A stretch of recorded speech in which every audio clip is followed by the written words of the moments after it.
Good evening, boys and girls. This is Glenn Bradfield from Light for Your Night Bedtime Stories, and I've got a real doozy for you tonight. It's one of my favorites. It's Mr. Strong and the Flood. I'm so looking forward to getting into this tonight. Mr. Strong and the Flood.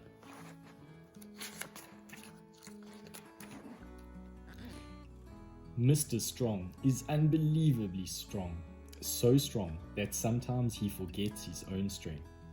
Like the other day, it was raining, so Mr. Strong pulled on his Wellington boots, but he pulled too hard and his foot went right through the bottom of his boot.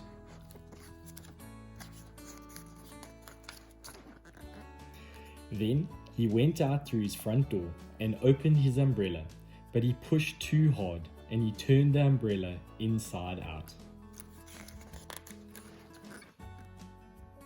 So he tried to go back inside to get another umbrella.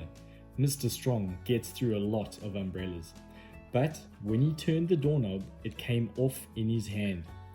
Poor Mr. Strong, he was not having a good day. Fortunately, when you are as strong as Mr. Strong, you don't need a door to get inside your house. Do you know what he did? He picked up the corner of his house and slipped in under the wall. Once he had fetched a new umbrella and opened it, very carefully this time, and opened his door very carefully, he set off for his walk. Now, as you might remember, I mentioned that it was raining. What I did not tell you was that it had been raining for days and days and days, nearly a whole week non-stop. The river in the valley below Mr. Strong's house had burst its banks and it was flooding the meadows. Mr. Strong walked down the lane beneath the dripping trees. It was not long before he met a very worried-looking Farmer Fields. "Good morning," said Mr. Strong. "What's the matter?" "It's my sheep," said Farmer Fields. "They're stuck in the meadow, surrounded by water. I cannot get them out." "Let's go and see," said Mr. Strong. "I might be able to help." Poor Farmer Fields' sheep were indeed in trouble, and the bit of dry land left for them to stand on was getting smaller by the minute as the flood water rose higher and higher.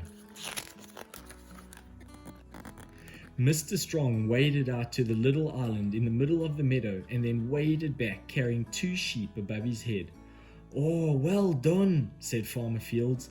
"The only problem is that there are 98 sheep left out there, and we'll run out of time before you've carried them all across." Said Mr. Strong. "I fear you may be right, but I think I have an idea. Do you mind if I borrow your barn?" Farmer Fields smiled, and you are probably smiling if you have read the other story about Mr. Strong. But for those of you who have not read that Mr. Strong story, I'll tell you what he did. He picked up the barn, that's right, the whole barn, and carried it across to the sheep. Then he lifted all the sheep into the barn, counting them carefully as he lifted them so as not to leave any behind. And then he picked up the barn with all 98 sheep inside and waded back to Farmer Fields. "Oh, thank you," said Farmer Fields once all his sheep were safely in the field at the top of the hill. "Barns are very handy things to have lying around," chuckled Mr. Strong, and he went home. That evening, Mr. Strong ate an enormous plateful of fried eggs and went to bed early, and he fell fast asleep. So I really hope you enjoyed that story as much as I did. You know what I really like about Mr. Strong is even though he's so gifted and he has such amazing strength, he doesn't just keep it for himself. Even though his day didn't start so great, where he ripped the door handle off of his door, he tore his Wellington boots, he destroyed a couple of umbrellas, Mr. Strong didn't let that get him down. And I bet you Farmer Fields is so grateful that he didn't let it get him down. Because if Mr. Strong threw in the towel going, oh, I can't even get out the house, or it's going to be such a horrible day, and he just stayed in, he would have never got down into the meadows and seen Farmer Fields and his sheep that were in distress. So for me, it speaks of such an awesome thing that Mr. Strong sought to use his gift or his talent, his ability to help others, and he ultimately helped Farmer Fields and his sheep.